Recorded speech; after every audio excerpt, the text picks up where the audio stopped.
Welcome back. All right, so we are up to the 1974-1975 season, and as you can see, I'm having to write a little bit smaller, and this board is pretty darn full, so strap yourselves in. You'll also notice there are 4 divisions. The Adams and the Norris are the East, Patrick and Smythe are the West. Are they sure? Again, I don't know if the NHL actually knew how maps worked back in 1975, or 74, or 73, or maybe 2024 sometimes a little bit. So the Norris division is made up of Montreal, LA, Pittsburgh, Detroit, and Washington. So LA with Montreal, Pittsburgh, Detroit, and Washington. Out west, you've got, in the Patrick, Philadelphia, the Rangers, the Islanders, and Atlanta. Yep. The Adams, well, that's the East. You have Buffalo, Boston, Toronto, and Oakland, the California Golden Seals. Sure. And then in the West, you have the Smythe. And this is actually a Western division. This one they kind of get right. It is Vancouver, St. Louis, Chicago, Minnesota, and Kansas City. But of course, Vancouver should be in the same division as the California teams, but whatever. So, the Montreal Canadiens win the Norris division. They have quite the battle with LA for first place. No one expected LA to be that good. 113 points. For Montreal, a record of 47, 14, and 19, 374 goals scored, 225 goals against. They are captained by Henri Richard. The LA Kings are captained by Terry Harper. They go 42, 17, and 21, so 105 points, 269 goals scored, 185 goals against. The Pittsburgh Penguins, captained by Ron Schock. 37, 28, and 15 record, 89 points, 326 goals scored, 289 goals against. Detroit, they're having themselves a time. They finished 23, 45, and 12. Their captain's Marcel Dion. He was only 23 at the time, and yeah, I feel bad for Dion. 259 goals scored, 335 goals against, 58 points. The Washington Capitals, if Detroit's having a hard time, well, Washington is an expansion team. They set records for futility. 8 wins, 67 losses, and 5 ties for 21 points. 181 goals scored. 446 goals against. Poor Doug Moans being the captain of that. Then you get to the Adams, where Buffalo wins, 49, 16, and 15 record, 113 points, 354 goals scored, 240 goals against. They have 2 captains that season, Jerry Meehan and Jim Schoenfeld. The Boston Bruins, 40, 26, and 14 record, 345 goals scored, 245 goals against, 94 points. They're captained by Johnny Busick. Toronto, captained by Dave Keon for a little while longer, and Dave Keon would have an ugly divorce with the Leafs. 31, 33, and 16 record, 78 points, 280 goals scored, 309 goals against. The Seals, rough year. No captain, because why? 19, 48, and 13 record, 51 points, 212 goals scored, 316 goals against. It almost feels like you're adding teams to the league just so Oakland's not the worst. But again, they're the California Golden Seals at this point. And they're not going to be the Golden Seals much longer. Philadelphia wins the Patrick division in the West. 113 points, 51, 18, and 11 record. Bobby Clark, of course, their captain. 293 goals scored, 181 goals against. The Rangers, also in the West, 37, 29, and 14 record. Brad Park is their captain. They have 88 points, 319 goals scored, 276 goals against. You would think the second time through doing the history year by year that this wouldn't take me aback, but it absolutely does. Ed Westfall, the captain of an Islanders team, is getting a lot better. 35, 25, and 22 record, 88 points, 264 goals scored, 221 goals against. The Atlanta Flames finish outside the playoffs, but they get 83 points, so they had a good year.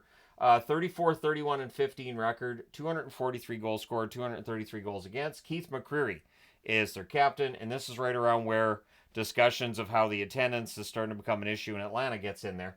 The Smythe division is led by Vancouver with 86 points. It's the lowest point total of any division winner, but doesn't matter because Vancouver got a lot of mileage out of that division win. I'm old enough to remember 38, 32, and 10 record for a team listed as not having a captain. I would have thought it was Orland Curtin back that year. 271 goals scored, 254 goals against. The St. Louis Blues go 35, 31, and 14 for 84 points, so they just finished 2 points back. 269 goals scored, 267 goals against. Barclay Plager is their captain. Chicago doesn't have a captain. They're 37, 35, and 8, 82 points, 268 goals, 241 goals against. The Minnesota North Stars, rough year. They're right down there with the Seals. They finished 23-50-7 on the season, 53 points, only 2 points clear of the Golden Seals. 221 goals scored, 341 goals against. Bill Goldsworthy is their captain. And last but not least, the Kansas City Scouts. 15-54-11, so the two expansion teams win a combined 23 of their 160 games played. Yeah, the NHL expanded too fast. 184 goals scored, 328 goals against, 41 points. Simon Nollet is their captain. So the schedule is set to 80 games. You may have noticed that there's an 80-game schedule here. The Adams and Norris are the East, the Patrick and the Smythe are the West, because, sure. The Campbell and Wales trophies had been awarded to the team that won their division at the end of the year when there was two divisions. The Campbell in the West, the Smythe in the Campbell in the West, the Wales trophy in the East. However, because we've now got 4 divisions, it doesn't quite work that way. So that's where the Campbell Trophy is awarded to the team that wins the West to go to the Stanley Cup Final, and the Prince of Wales Trophy is awarded to the team in the East that goes to the Stanley Cup Final. That's the year where that starts. The Seals and Penguins were headed to Denver and Seattle, respectively. It didn't end up happening. Cleveland ends up getting a team from Oakland, from the Golden Seals, in 1976. Denver, of course, would get the Kansas City Scouts when that didn't work out, and Seattle would kind of not get anything, and that was controversial at the time because Seattle was all set to welcome the NHL. It wouldn't be until 2021 before we saw a team from Seattle in the National Hockey League. Long overdue, and I'm glad that that's finally happened. And keep in mind that the last time I did this history series, Seattle hadn't had a team in the NHL. Now they have. The division winners got a bye into the quarterfinals, so we have preliminary finals. 3 teams in each division make the playoffs. It is still not a perfect system, but it's getting better. If only they knew how to read a map. The Islanders come back from 3-0 down and beat the Penguins, and then they nearly did the same thing against the Philadelphia Flyers, which we'll get into when we get into the playoff part. In the Stanley Cup Final, fog is well known in this because the auditorium in Buffalo it gets kind of warm, and you end up with fog on the ice. So that series between Philadelphia and Buffalo might have been a couple of games where goalies were like, I don't know where the puck is, and now it's in the net. May 27th of 1974, the Flyers trade Larry Wright, Al McAdam, and a 1974 first-rounder to the Seals in exchange for Reggie Leach. This, like every other move that the Seals made in their history, was a bad one. March 12th of 1975, the Habs set a road record with their 23rd straight game without a loss on the road, so 23-game unbeaten streak. That's a more elegant way of saying it. March 26th of 1975, the Capitals record their 17th straight loss, which is an NHL record. And again, with the Caps and their futility, March 28th of 1975, they get a win on the road, which is the first they'd had all season at the end of March. Yeah, they had 37 straight losses before that win. They end up 1-39, and of course, famously, they skated around on the ice carrying around a trash can as if it was the Stanley Cup when they won that one game. Hockey players are nothing if not creative, and at least they had a good sense of humor about it, because you go 8-67-5, you either keep your sense of humor or you retire. The Hart Trophy goes to Bobby Clarke. The Art Ross Trophy goes to Bobby Orr, Boston Bruins, his second time leading the league in points. He's the only defenseman to ever do it in the NHL. The Calder Trophy goes to Eric Vale of the Atlanta Flames. The Norris Trophy goes to Bobby Orr of the Boston Bruins. The Masterton goes to Don Luce of the Buffalo Sabres. The Vezina goes to Bernie Parent of the Philadelphia Flyers. The Lady Byng goes to Marcel Dion of the Detroit Red Wings. I wrote LA because I think of him as an LA King, but at that point in time, he was not an LA King. He was, in fact, a Detroit Red Wing. So let me go ahead and fix that. The Lester Pearson Award goes to Bobby Orr of the Boston Bruins, and the Jack Adams goes to Bob Pulford in LA because no one expected LA to give Montreal a run for their money. Your league all-stars that year, down the middle, Bobby Clarke, Philadelphia, first-line center. Phil Esposito in Boston's the second-line center. On the right side, Guy Lafleur of the Montreal Canadiens' first team. So after a bit of a rough start, I guess by expectations, Lafleur ends up coming through and becomes the best player in the National Hockey League. Rene Robert of the Buffalo Sabres is second team. On the left side, Rick Martin of the Buffalo Sabres is first team all-star. Steve Vickers of the New York Rangers is second team all-star. On the blue line, Bobby Orr of the Boston Bruins is your first-team All-Star alongside Denny Potvin of the New York Islanders, second-team All-Stars Guy Lapointe of the Montreal Canadiens, and Borje Salming of the Toronto Maple Leafs. In net, Bernie Parent of Philadelphia is first-team All-Star, and Rogie Vachon is second-team All-Star from the Kings. I think with Salming, I think that's the first time a European-trained player had been amongst the league All-Stars at the end of the season, and Salming had to fight through a lot in order to prove that he was good enough for the NHL, and he was tough enough for the NHL, and he did exactly that. So your leading scorer is Bobby Orr, 80 games played, 46 goals, 89 assists for 135 points. For a defenseman, Phil Esposito, 79 games, 61 goals, 66 assists, 127 points. He continues his incredible run of 50-goal seasons. Marcel Dion in Detroit, 80 games, 47 goals, 74 assists, 121 points. So miserable year for Detroit, but Dion's one of the best players in the league. Guy Lafleur plays 70 games, 53 goals, 66 assists, 119 points.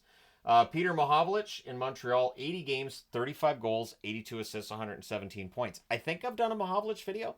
And I'm trying to think, like, did I do a Frank one? I haven't done a Peter one. I should have done both. If I haven't, I'm going to have to remedy that.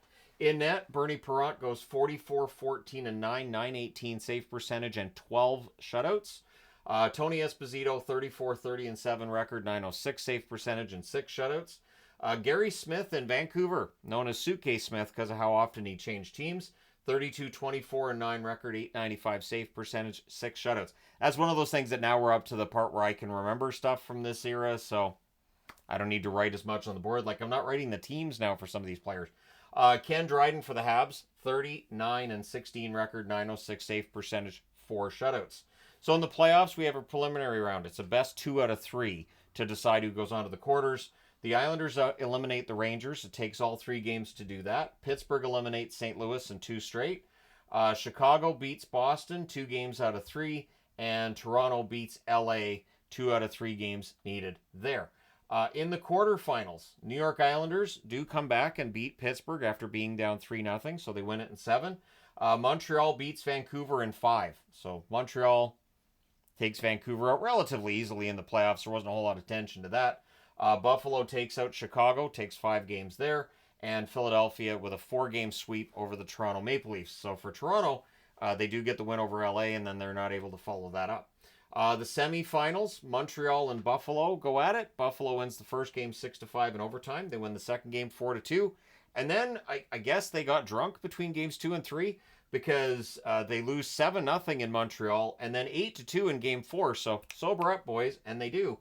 They win in overtime at home in game 5, 5-4 in overtime. Then they win in Montreal 4-3 in game 6 to win the series in 6. It's not pretty, but they win it. The Islanders play Philadelphia on the other side of things. Philadelphia wins 4-0 in the first game. They win the second game 5-4 in overtime. Then Philadelphia goes into New York and they win 1-0. They're up 3-0. This is where the Islanders' comeback takes place. First, it's a 4-3 overtime win in game 4 to make it a series.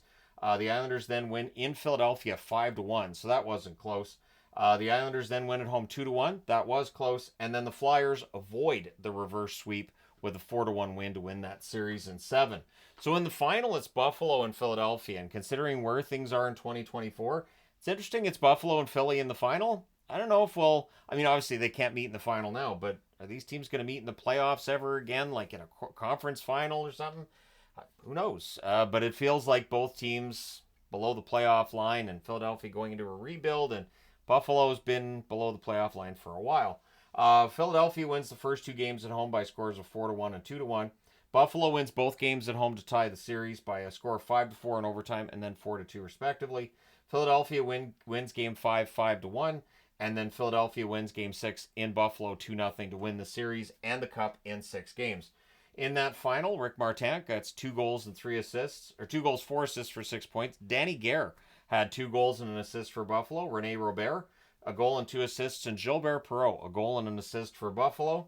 Desjardins, 853 save percentage. Roger Crozier had a 948 save percentage. On the Philadelphia side, Barber, 2 goals, 4 assists, 6 points for him. Bobby Clark, 2 goals, 3 assists. And Leach, 3 goals and an assist in that final. Bernie Parent, a 937 save percentage. And he is awarded the Conn Smythe Trophy because Bernie Parent's on another planet. What's interesting is this is the last time Philadelphia wins the Stanley Cup. They've been in the Stanley Cup Final plenty of times since then. Buffalo looked like they were headed towards a Stanley Cup, and then it just never happens. It just shows you can have a really good team, and it just never quite clicks. So they get to the final here.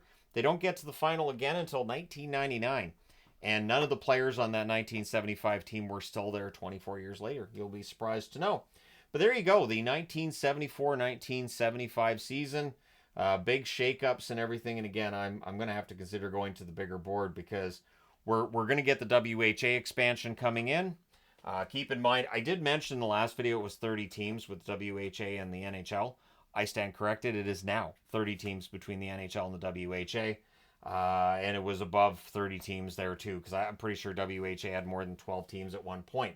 So when we talk about how watered down things are now, where you've got all the European players in the game, I can't imagine how watered down things were in the mid to late 70s. And then, of course, when you get into the 80s, you're down to 21 teams, which, again, at times there were players in that 21-team league that you're like, I don't know if he's NHL level, but I can imagine it was much worse in the mid-70s, especially when you've got Washington and Kansas City trying to have expansion teams when clearly the talent well had run dry. And not only that, but the expansion rules were such that Washington and Kansas City didn't have much chance to get good players. They just didn't. It was much easier for teams to protect their main guys, and Washington and Kansas City just got the leftovers. So there you go. Let me know your thoughts in the comment section below as always. Hit like and subscribe if you haven't done so already. Thank you guys so much for all your support. I will talk to you again soon.